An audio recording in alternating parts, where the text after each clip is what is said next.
Yo, what's up, YouTube? It's the one and only legend of winning, aka Low, back with another episode of the podcast. Agent and Waffle, they've been busy over the past couple of days. However, the NBA Finals have been transpiring. Game 1 with a massive blowout in favor of the Golden State Warriors. So I had to give y'all some type of content, kind of talk over Game 1, what to expect for Game 2. And I decided, as he calls himself an expert, I had to bring on an expert on the podcast. New co-host, I guess you want to say, for the podcast. My brother. Yo, say what's up, man. Thank you. I'm not a so-called expert. I am an expert. And hopefully I'll be on the show more because I'll be giving real insight, not some fake insight. Yeah, like I said. Oh yeah, tell them where to follow you at. Oh yeah, you can hit me on Twitter. You feel me? @_OMOG. You be seeing some videos of me playing basketball, hooping. The Cavs really need me right now, to be honest with you. Okay, all right. Anyway, though, me and my brother was talking a few days ago about, what we saw in Game 1 and what to expect in Game 2. I think a lot of people over the past couple of days, some are claiming that it's just one game, and so they shouldn't overreact. I keep saying that's the Cavs though. Defensively, they are just a terrible team. And so that's what you should expect from the Cavs though. Am I wrong, or is that just something that you should just keep expecting from the Cavaliers moving forward? I mean, I feel like it's something you should probably keep expecting. LeBron has a bunch of guys on his team who aren't notorious defenders in the first place, even not throughout their whole careers. And now they're up in the age. Richard Jefferson is 34 or something like that. He's really old. He might be the second best defender on the Cavs, which honestly. Is crazy. So you don't have many defenders. The thing they can cut down is the turnovers. They can really cut that down, though. Yeah. I mean, the thing about the defensive thing, though, because I was even thinking about this, and I said it in a video of mine, where if they go to the small ball lineup, or their quote-unquote death lineup, I guess the equalizer from the Cavs last year was RJ coming off the bench and giving them defensive presence.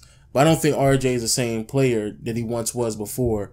Obviously, he's given some type of productivity, but at the end of the day, it's still a poor defensive team. And I just think the only way that you're going to be able to execute is, like you said before, the turnovers was crazy. Mm-hmm. The turnovers made no sense at all. They turned the ball over way too many times.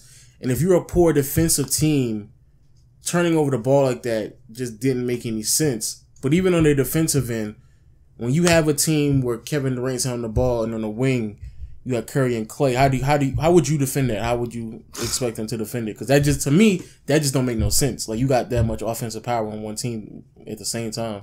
You don't, honestly. For real though. Do you give wide open dunks though? You honestly do, because the corner threes are layups to them. The corner threes are honestly layups to them. But they would have to shoot at a 66% rating or percentage, behind the three to equate to 100% for a dunk. A 2 is better than a 3. Honestly, I can't leave Steph Curry wide open for a corner 3. I can't leave Klay Thompson wide open, even though he shot bad. I can't leave Klay Thompson for a wide open 3. But the Cavs got to play better defense, honestly. Transition defense was bad in the first game. Yeah. And even if they do have their quote-unquote good defenders, Richard Jefferson and Shumpert was terrible offensively last game. He was. I don't know what he was doing. RJ, like I said, he's 34. They just got to step it up on defense and cut these turnovers down. Kevin Durant looked like, I know you may not want to admit this. No. I can't. But Kevin Durant, he was the best player on the court. In the first game he was, honestly. He looked like the best player on the court, man. He was. I'm just saying, he looked, because I know a lot of people who watch, not a lot, but some people who watch this are going to be LeBron. Even though I understand, the record-wise, it more so favors LeBron. I mean, LeBron, for probably throughout their careers, have had better teams, especially in Miami and then now in Cleveland. But, LeBron has never been able to, LeBron is not notoriously known to clamp up Kevin Durant. He's never been notoriously known for that. Even in the finals of 2012, Kevin Durant was still posting 30-plus points. So, this idea that LeBron is going to stop Kevin Durant, I just think Kevin Durant is going to look even better because he's on the team with Klay Thompson and Curry. No, I'll admit it. Kevin Durant looked like the best player on the court. I mean, he legitimately looked like a 7-foot guard, honestly. Yeah, that ass. He was out there offensively killing it, transition, half court. Defensively, he looked great too. He forced a lot of those turnovers by LeBron. He's just really good, and I don't think LeBron can clamp him up. LeBron is way past that age where he can just straight lock somebody down. Yeah. But even if he were to get into that mode where he really had to lock somebody down, offensively, he's going to lack. And with him being like the primary ball handler, I don't even know how you split that up because he's also the primary help defender too. So he's got too much going on to lock down Kevin Durant. Yeah, because like you said, the help defender last year, you got Harrison Barnes on the fucking court. Yeah, you could just roam. You can just roam around and help all the time. You can't do that with Kevin Durant. So I think, like you said, the flaws of players like not Richard Jefferson, but J.R. Smith and Iman Shumpert were masked by the fact that LeBron could just roam and play passing lanes and stuff like that. That won't happen this year, especially with this Golden State Warriors team and the way they execute so greatly on the offensive and even defensively as well. On Golden State, any negatives you drew from that game besides Klay Thompson shooting like a fucking Klay Thompson shooting terrible? No, because even if he shoots terrible, he still draws attention. Yeah. And like JR just refused to help sometimes, or Kyrie, whoever was guarding him, would refuse to help because they were just so afraid that he might catch it and start heating up. And I feel like that's one of the last people you want to heat up on Golden State because he might legitimately drop 60 no dribbles. Like they're good. They're just too good. Honestly, I'm not down on Cleveland. I'm not saying that they can't make something. Who did you have before the series started? I had the Warriors, honestly. In Warriors in how many games? 5 or 6. 5 or 6. Okay, so yeah. we had the same thing. I think it's foolish to believe, and LeBron is a great player, but for people out there who keep comparing like what LeBron and them did last year to what they're gonna do this year, it's not even the same team. Not even. They replaced Harrison Barnes with Kevin Durant. And even last year, as bad as Curry had played throughout the entire series, especially in Game 7, they still squeaked by. They won because not beat just because, but they won after a crazy shot from Kyrie. Mm-hmm. You replace Harrison Barnes with Kevin Durant. I just feel like that's foolish to believe that you can even make any comparisons from what they did last year to this year. Yeah, they look like they're playing an all-star team. Like the Cavs are playing against an all-star team, honestly. That ass. They all look. They just look so unbelievable. Some of the stuff that Kevin Durant was doing just looked great. Curry was keeping them on their toes, and we gotta talk about Draymond. Draymond is unbelievable. He looks like a middle linebacker the way he just dictates the defense, and he's like he's behind the play telling them what's going on with this screen and this action. I don't know. He's so smart. It's ridiculous. People low-key hate Draymond. I know, honest. They just think that... I mean, like, I know the whole thing with him and Paul Pierce early in the season, but, like, Draymond is, like, a legit defensive... Like, he's on another level defensively, and he's able to kind of finesse and kind of push the entire defense in a certain way to where they're able to just predict everything. And it was, like, one play where I think LeBron was trying to do an entry pass to KD, or somebody was trying... Not to KD, to Kevin Love. Yeah. And this nigga Draymond like jumps out of nowhere and just swats the ball. Like that was crazy to me. So I think like you said, Draymond, him and Klay offensively weren't really that good. But defensively is where they made up for that. And I think that's the difference between the Warriors and Cleveland. Is where both teams offensively, when they're hitting everybody, like those are two probably the most offensive potent teams that we've ever seen. But on the defensive end, Cleveland, if they're not making their shots, they won't be able to stop nobody defensively, which is what I really gathered from that entire that first game. Yeah, and even offensively, Cleveland can't keep up with the Warriors. But I see what you're saying. Offensively, they're two of the best teams, but defensively, they're light years apart. I would give a hot take though, for real. I think Draymond is the best defensive player in the league. I'd rather take Draymond over Kawhi. I think Draymond is as well. Yeah. I don't think that's a hot take anymore. Oh, it's not? Okay, good. If it is, I think between him and Kawhi, you can say it's close, but because of the flexibility that Draymond brings to that team, the reason why I keep saying it is because Draymond takes on the role and the responsibility of legitimately guarding players who are like 4 to 5 inches taller than him. That he makes the team defense better too. I feel like if you put him on any team, your team defense is gonna be it's gonna be miles ahead because he's just like Rondo sometimes where he just knows the plays and is like they're gonna go right here. He's gonna pull up right here. This is what's going on. So he tells them that they were doing this thing where Cleveland tries to screen with Curry's man and get the switch so LeBron can be switched on Curry. Yeah. They were switching before they set the screen. And Draymond's calling out the whole time. He's like, "Oh yeah, they're coming your way, so we need to switch so then I can get on your man." And he's good. He's way too good. He's too good. Because I started noticing it too. Because Curry, shout out to Curry because he was fighting over swings. Yeah, much more than I think he was last year, and everything was looking good. Iguodala was coming off the bench knocking down threes because if he started knocking down threes, then it's really over. But moving into game 2, what do you think is going to happen? What do you think they need to change, or do you think that Warriors are going to pull off both home games? Well, first of all, the nerves will be down because everybody. That's a fact. Everybody seemed nervous, hype. I mean, they look like they were playing for like the state championship, and there was like high school kids, and they were just way too excited. Yo, that first 3 minutes, that man Zaza missed. He had like 3 open looks. He's like, nah, you got it. He's just giving it up. I mean, they're trying to do some unreal stuff on the other end. I think everybody missed a layup. Kevin Durant's missing layups too, and I'm just like, oh my gosh. So first of all, the nerves are going to be down. Second of all, Cleveland, they got to slow it up. If they tried to match the pace, but it's just not working. I mean, everybody on that team is going to outrun everybody on the Cavs. They can run circles around them. So they got to slow it up. The turnovers are the hugest thing. Like, LeBron he can't have 7 turnovers. He can't have 7 turnovers. 8. He had 8? Ooh. He had 8. Well, he can't have that many turnovers and think that they're going to win. Because all those turnovers, I feel like they turned into points. Because if you get Klay Thompson running and Steph running and you got to make people make quick decisions, you'll get another J.R. Smith situation where do I let the dunk go or do I let the 3 go? Or, the turnovers is like a huge issue. So you got who you have? You got to predict. Oh my gosh, the Warriors will still win, but it'll be a much closer game. It'll be a much closer game.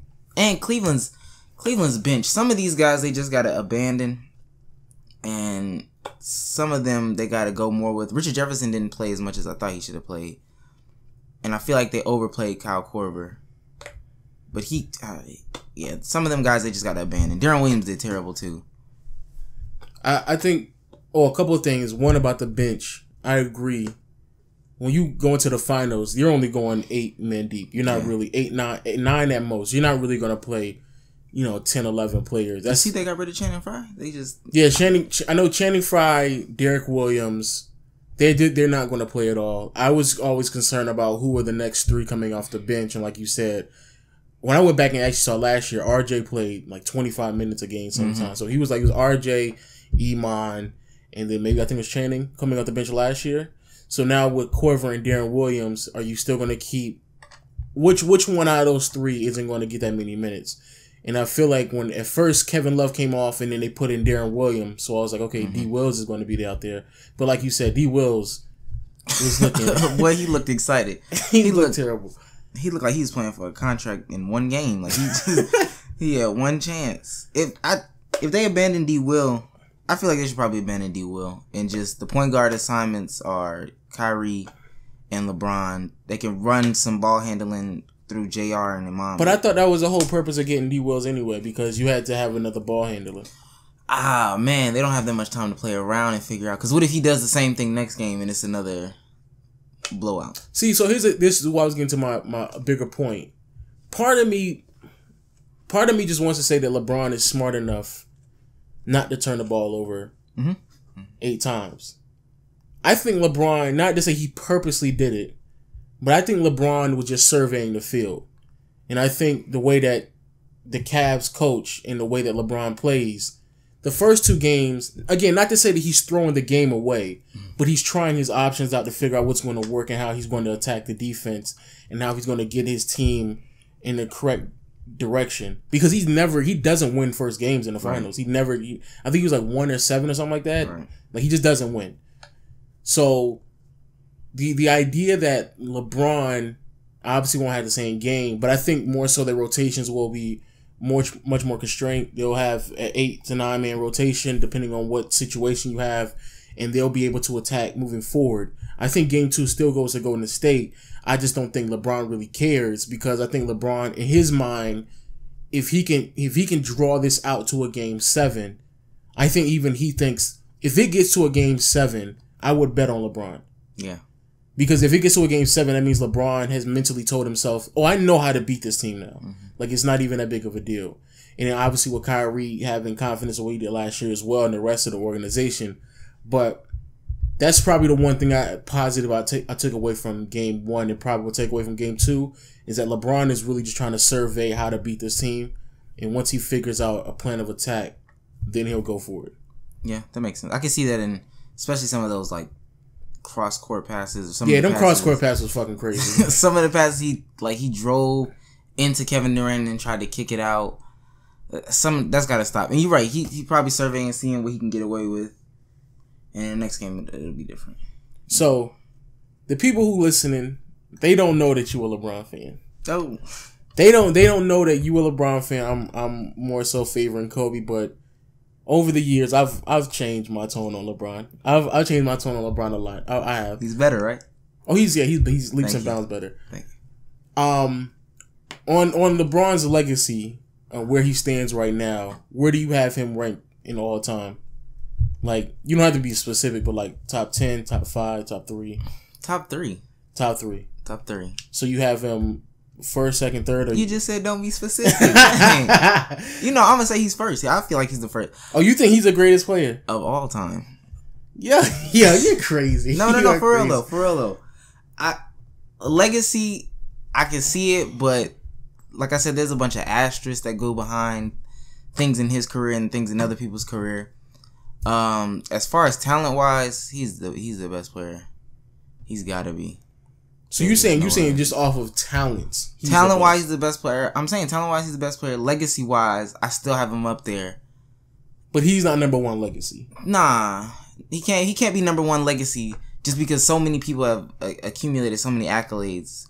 But I can also understand that some of those accolades they accumulated have asterisks by them, like, oh, well, they only got an MVP because of this, or they got finals wins because of this. And the same thing with LeBron. I can understand that, oh, well, he's what, 3 for 4? 3 for 4 in the finals? Yeah. Or something like that. But I understand some of those finals, like, come on now, the one with the Spurs, there was no way he was going to win the first one. Yeah, in 2007, yeah. And then the last one with the Spurs and the Heat, like, he was kind of doing it by himself again. So I understand that. In my opinion, he's still the best player in the league. I mean, ever. He's still the best player ever. And that's talent and legacy. Talent, legacy, we combine everything. He the best. So player. Right now he's the best player ever. Yeah, you're crazy because he's not the best. Who's better? Obviously Michael is. Stop. And I think Kareem is better. I think he's 3. I think he's 5. 5? I think Magic and Duncan are better. Yeah. And Duncan. What? I think Magic and Duncan are better. So you don't have to play defense. Magic, he wasn't horrendous defensively. But he was 6'9". You think he's gonna guard point guards? I ain't gonna guard somebody. Oh, stop! He wasn't guarding Bird though. Wasn't he? No, he wasn't. Who was that? Oh, Worthy was. Yeah. So who was he guarding? Whoever their because it wasn't DJ. No, whoever their 2 was. Oh, Danny Ainge. Yeah. But they used to hire Bird on defense too. But you saying they didn't hire LeBron on defense? But they hired LeBron on defense last year. Because he definitely wasn't guarding Curry. That's the thing that killed me. He's 6'9". He's supposed to guard a point guard. But the whole thing about LeBron is you just had to say the most talented. So the idea that he's the most talented, he's supposed to be able to, like, one of the things that people say about LeBron is, oh, he guards all 5 positions. Does he really? Yes. No, he does not. Yes. Omar, he does not guard big men. I seen him He's not going to guard Shaq. Tiago. He's not. Tiago Splitter is a bench player. I seen him guard Tim Duncan in one of them finals for real. Omar, I'm not saying he's coming out the gate at tip off and he's like, yeah, I got Duncan. Bosh, you go somewhere else. I'm not saying that. I'm saying he has the ability. Magic had the ability. Nah. Oh my god. If we look, let me ask you this. If we need to stop right here, right now, and y'all are playing the Spurs, and you got Magic and you got LeBron on your team, who are you putting on Tim Duncan to get that stop? Oh, on Duncan, yeah, LeBron. Okay. Now say they go into Tony Parker with it. Who are you putting on Tony Parker to get that stop? I might put Magic. What? You're crazy, dude. I see what you're saying. I see what you're saying. I see what you're saying. All I'm saying is this. LeBron, yeah, if you want to go off sheer talent, right, you're absolutely right. I don't think anybody would make any logical argument that anybody in NBA history is better. If you want to talk about just talent-wise. One, that makes the 2011 loss look even worse. Okay. It makes it look even worse. Because we're saying that the most talented player played that poorly in the 2011 finals, making it even worse. Mm-hmm. Which then goes back to the accolades argument, where we obviously have to have a conversation with talent accolades, because if we weren't, then Kevin Durant should probably be a top 10 player if we're just going off for talent alone. So we got to talk about the achievements and accolades, right? Yeah. With LeBron, obviously 2011. Okay. And I think if he lose this year, I think it's gonna be much harder for me to even look at that. See, that's crazy. I don't. I think you actually agree with me.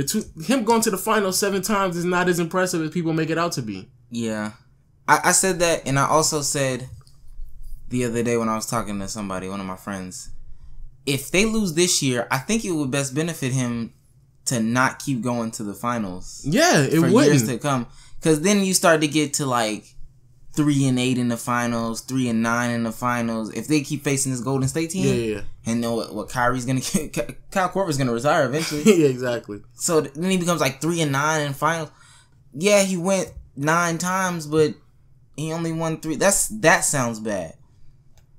But he still got to be, legacy wise, he still got to be number 1 for me. I don't care what nobody say. He got the accolades. He's got the asterisk by the accolades because he should also have more MVPs. He should have way more MVPs. He should have way more MVPs. He should have at least 2 more MVPs. At least. Thank you. First team, all defense appearance. He should have a defensive player of the year award. He should have a defensive player of the year. So it's a lot of not Marc Gasol. Not Marc Gasol. He should have a lot more accolades that would help him. Yeah. I see what you're saying about the finals. The finals is gonna hurt him though.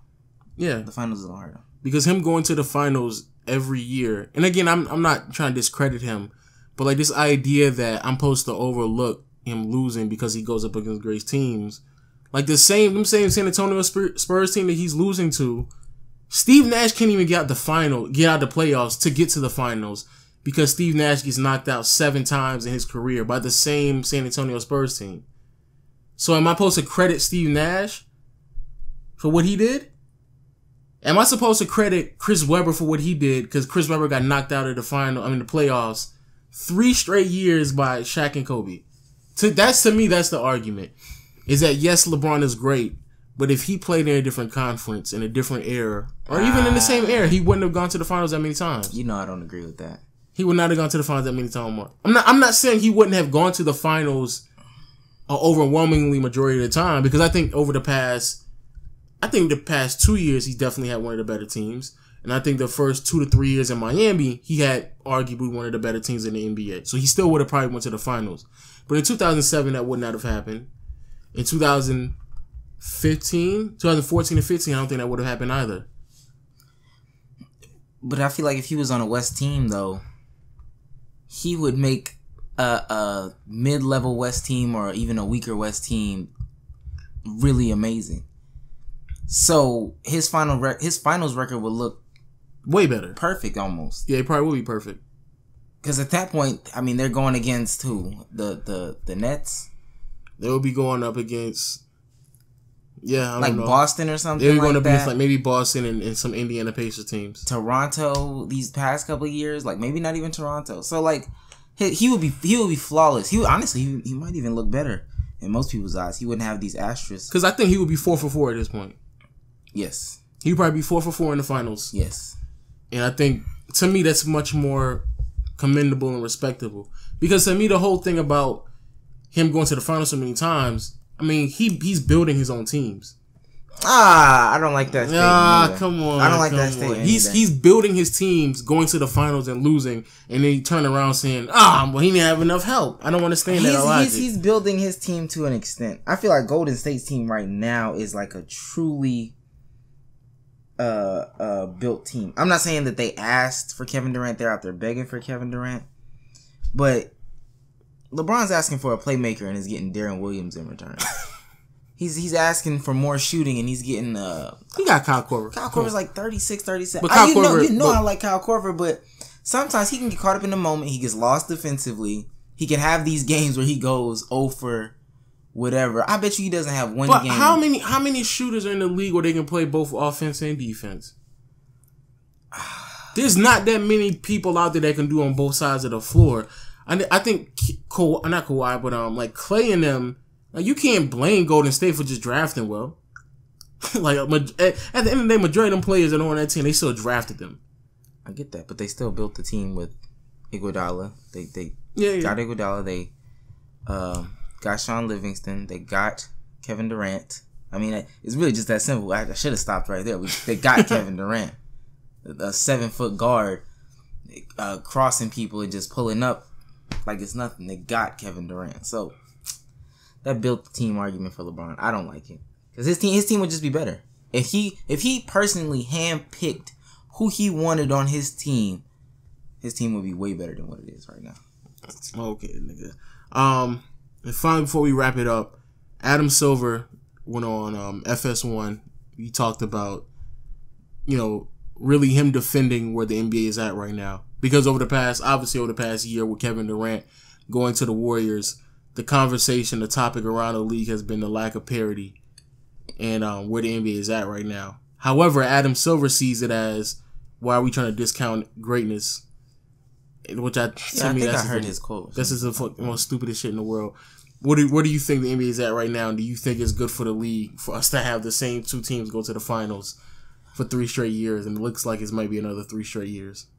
For right now, in this third year, the first game was exciting. The first game was really, really exciting. But, and I think I told you this the other day, looking into the future, I really don't see any team that can step to this Golden State team, especially because Kevin Durant said he's willing to take less to keep their core together. I mean, what can LeBron add to this Cleveland team that's going to make them that much better? And what's another team in the East that's really going to step up? I mean, if you look through the Celtics, I don't know what they can add that can really just separate them from Cleveland even. You don't think Gordon Hayward is that guy? Oh my gosh. They would need to no. They would need to go like stupid deep. Cause I don't even think Isaiah Thomas is the guy for them. No, don't say it on this right here. Niggas gonna kill you. Oh my gosh. I love Isaiah Thomas. I use his moves in games, his little carry. His carry is nasty. But when they played Cleveland, and even when they played Cleveland the year before that, his 5'9" shows. Yeah. I'm sorry, it does show. His lack of defense, it does show. But I don't see them. The great Al Horford, we know about him. Exactly. We got the playbook on him. I don't think they know. I'm an Atlanta fan. Yeah. I'm a Hawks fan since, Josh Smith, he was supposed to be the next LeBron for us. So I know all about Al Horford. Yeah. I don't see it. They're only getting older. They have that signing issue with Avery Bradley and Isaiah Thomas coming up. Mm-hmm. And is it Marcus Smart a part of that too? Or it's like it's year after year or something like that? But it's Marcus Smart though. So you get rid of Marcus Smart and you keep Isaiah Thomas and Avery Bradley? No, I would trade them because you had to get something in return. They can't just let them walk. Right? That's the thing. I think Isaiah Thomas alluded to taking a pay cut as well. Obviously, he ain't gonna take the same pay cut he's been taking over the past several years. You're absolutely right. That's true. So I mean, like I alluded to earlier, like Gordon Hayward isn't that guy. Gordon Hayward isn't gonna do it. I don't know if they think they're gonna draft the next LeBron in Fultz or Ball, or they could get Fultz and Ball. Honestly, I don't think that's gonna equate. The Raptors, they're gonna fall off soon. I wholeheartedly believe that. And even if they don't fall off, Kyle Lowry said he's Kyle Lowry. Kyle Lowry in the playoffs is the most funniest player in the world. Oh, God. Kyle Lowry said he might leave anyway. So that's another thing I was going to say. So Kyle Lowry's leaving. So now Toronto's no longer relevant. If Chris Paul goes to the Spurs, it gets more top heavy because now that's another team that's irrelevant, and the Spurs who are already relevant get better. I don't even believe in that. So if Chris Paul goes to the Spurs, in 1 to 2 years, Manu might retire this year. He might come back for another year. He might retire. Tony's gonna get phased out. Pau Gasol's gonna get phased out. So now we're looking at a team of Chris Paul, Kawhi, LaMarcus Aldridge, who he's already phasing out. Who's already phasing out. He performs when he wants to. And then who else? Jonathan Simmons, DeJounte Murray. He looks good. They still gotta play Golden State. So what do they do? I mean, you gonna say somebody goes to the Wizards? Gortat is old. Bradley Beal might be healthy. He might not be healthy. These teams I don't see them adding up for the next couple of years, and by that time, man, the Warriors might have run off like 4 or 5 championships by that time. And that was my whole argument about, because people love to go back and look at the 80s and look at how like the Lakers dominated and the Celtics dominated. The Lakers, they dominated in a weaker conference. But the Celtics, in the early 80s, the Sixers were relevant. Yeah. Then they added Moses Malone. So that it wasn't like it was just a foregone conclusion. Then in the mid-80s, you can say, obviously the Celtics had a more competent run. And in the late 80s, the Pistons were starting to be relevant. So it wasn't like it was this throughout the entire decade. It was just one team. And then in the Western Conference, even though, yes, the Lakers were dominating in a much weaker conference, towards the tail end of the 80s, you had the Portland Trailblazers that were coming up with Clyde Drexler, Kiki Vandeweghe, Jerome Kersey, and all of them. Then you obviously had the Utah Jazz with John Stockton and Malone. Then you had the Knicks who drafted. Oh, that was in the East. I'm trying to think of another team.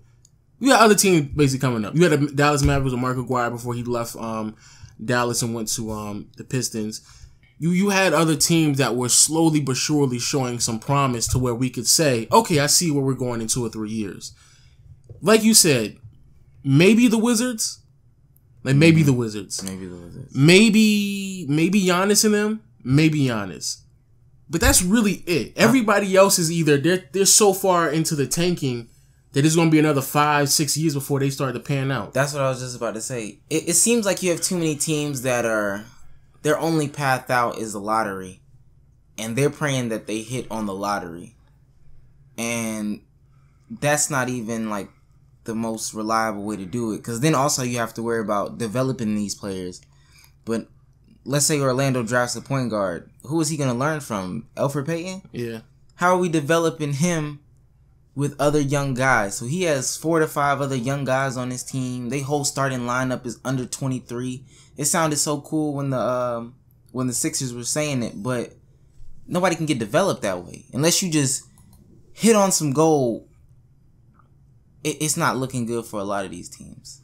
And I was going to explain this into like a video, and I'm pretty sure I am going to do this, but like, I don't think people realize that everybody's trusting the process. Milwaukee started their rebuilding process the same season, and they're not relying on their top lottery pick. Giannis was a 15th pick. Chris Middleton was a trade from Detroit, but he was a 2nd round pick. Greg Monroe was picked up from Detroit as well. Jabari, like I said before, 1st round pick, top 3 pick, but they're not relying on him because he's been injured. And even this year, Malcolm Brogdon was a 2nd round pick. There's other ways to get assets through trade and through signing players and obviously finding steals in a draft that you don't have to sit there and just tank constantly in hopes to swing for the fences and get a promising player.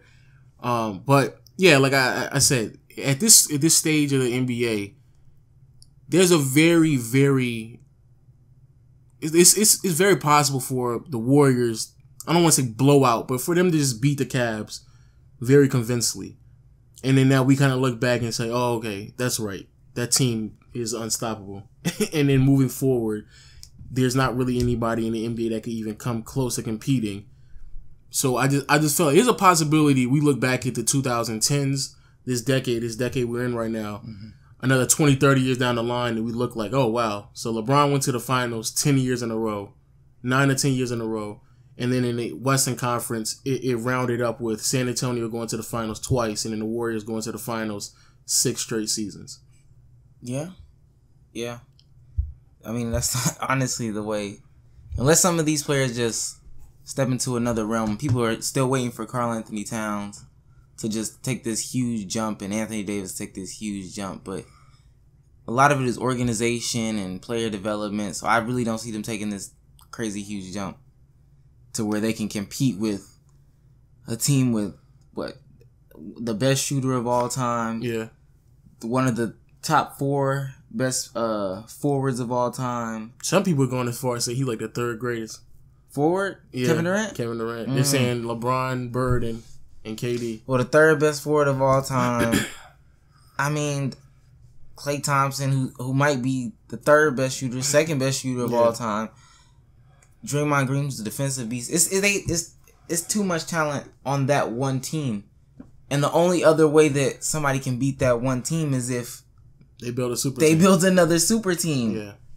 And I even sat down and tried to think about that too. What super team can you honestly, realistically build, contracts and everything, that would equal the talent of the Golden State Warriors? Because at the end of the day, they still have 2 of the top 10 players in both Curry and KD. Can you get 2 of the top 10 players on the same team? That's what I'm saying.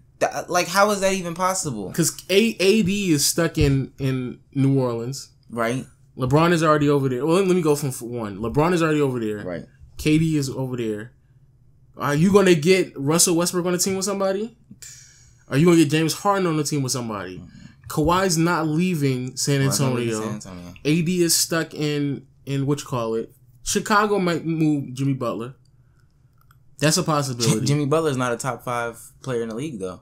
I said 10. I'm going 10. Oh, 10. I'm going to 10. Okay.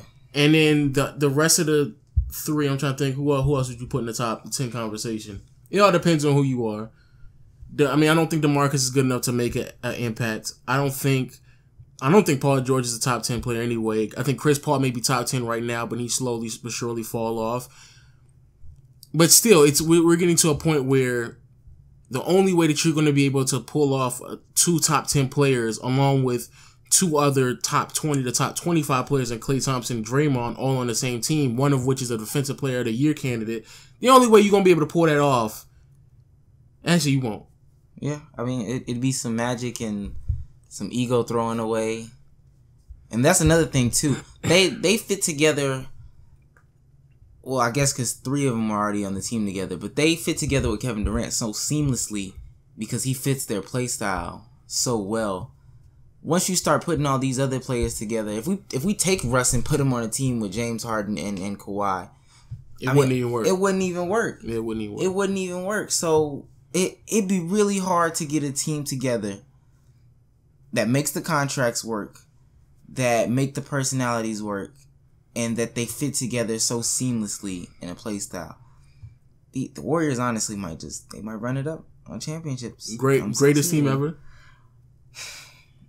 If we're talking about talent wise, I honestly wholeheartedly think so. Yeah, it might be. We honestly, because I don't know any player that has the same skill set that Kevin Durant has.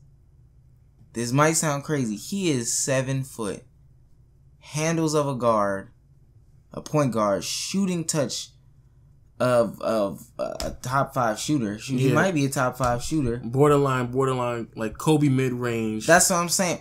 He has a post game, finishing at the rim. I mean, he is really, really good, and I really don't see anybody just taking that down. Yeah. Especially since now, like, LeBron is older. Like, he's not like LeBron. Even when he was younger, I don't think he necessarily would have completely stopped him. But LeBron is at a stage where if he don't do it like this year, next year, LeBron, nah, it's getting real iffy. It's getting iffy. If I said that was gonna be finally, but real quick, draft predictions or anything like prospects. Who you think? Because people want me to more so talk about that, especially moving forward. Because people think this shit gonna be trash. Thing, boy. I know and I know that's your thing. Who you got sleeping and who you think gonna go? Let me ask you, who you think is the biggest sleeper? Because I think me and you both believe is Josh Jackson. A sleeper? Yeah. Yeah. I like Josh Jackson. I'm not gonna say he's my sleeper guy. I would feel like Jason Tatum is my biggest sleeper. Okay. He's really good. He's really good in his offensive game, because honestly, that's what matters in the NBA right now is offensive ability. Everybody else, they have their goods and they have their bads. I don't believe the hype on De'Aaron Fox. You're a point guard that can't shoot. I don't care how athletic he was in college or high school or whatever.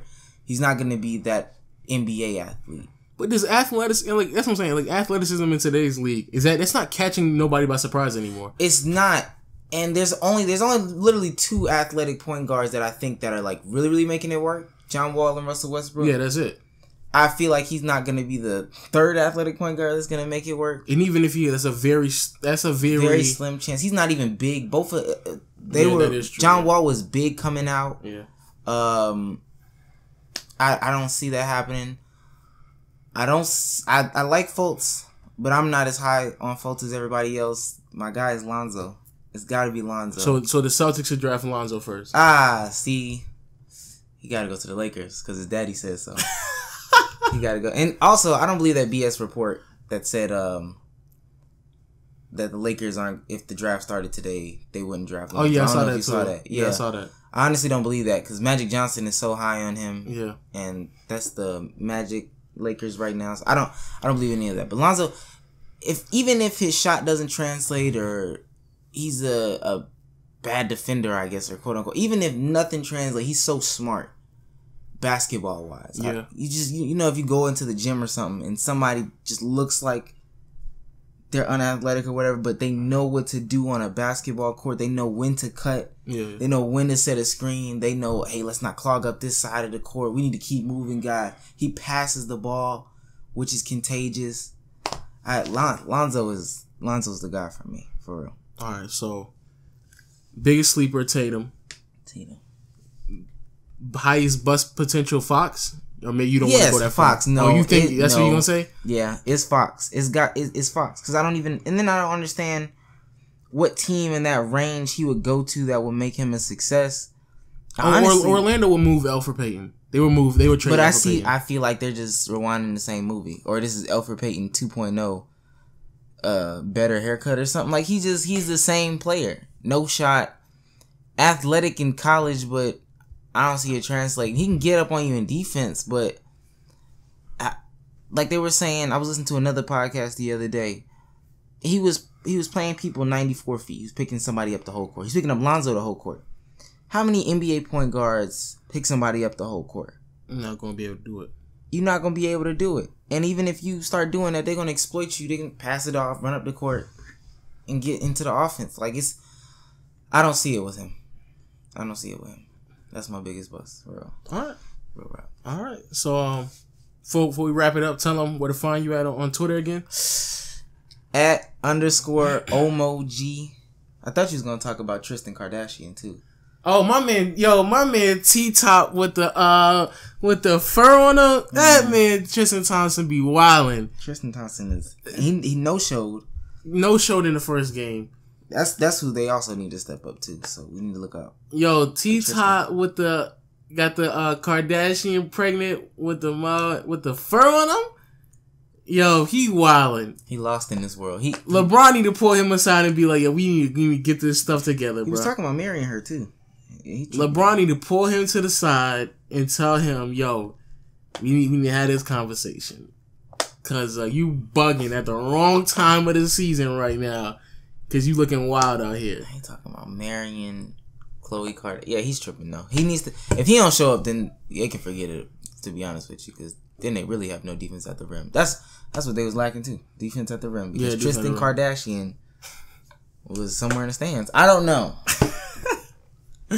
Yo, shout out to T-Top, man. Tristan Thompson, TT, yo. He was out there killing it with the fur with his boo Khloe Kardashian. But go ahead, tell them where to find you at, man. Tell me your Twitter. I'll make sure I put it up on the screen too. Tell them where to find you at. @_OMOG. That's it. That's my Twitter right there. That's a terrible way you spelled it. But I'll make sure I put the link in the description, people, so you can go follow him and harass him on Twitter anytime that he gets something wrong. I'm never wrong. You're never wrong. No, you're wrong a lot of times. No, no. You're wrong a lot of times. Shout out to everybody who's listening to the podcast. I'll make sure I upload this as soon as possible, and you may be able to catch me on Hoops Talk podcast with B Souls and them later on today.